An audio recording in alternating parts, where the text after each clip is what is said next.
В Хангаласском районе идут работы по газификации малоимущих семей. По данным, за последние 5 лет в городе Покровске газ проведен в 78 жилых домах.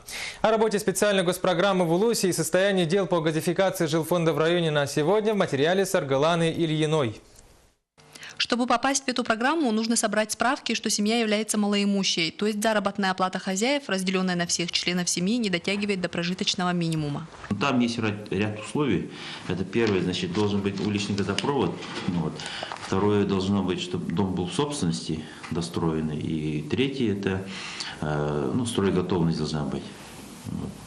Но, к сожалению, у нас некоторые улицы, микрорайоны не газифицированы, поэтому не все попадают в эту программу. Вот. В таком плане. Там, наверное, нужно собрать очень много документов, да? Как люди с этим справляются? Документов, в принципе, не очень-то много. Там перечень документов. Но самое главное, это они должны принести справку в устной администрации, что это семья малоимущая. Конечно, желающих провести газ с помощью государства много, и не все желающие могут попасть в эту программу. Администрация города договорилась о выполнении работ с индивидуальным предпринимателем, провела совещание с населением о софинансировании проекта, чтобы дело двигалось быстрее. В итоге в Покровске из 14 запланированных, нынче 8 из них газ уже подключен.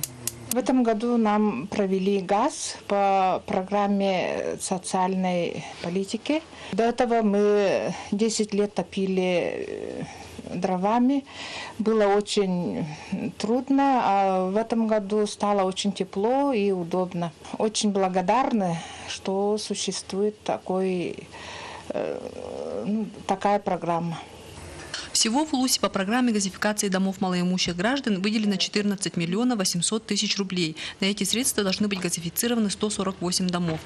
В Улусном центре в следующем году планируют запустить газ в дома жителей микрорайонов Молодежная, Звероферма, улицы Западной. Саргалана Ильина, Федор Тарасов, НВК Саха, Хангаласский Улус.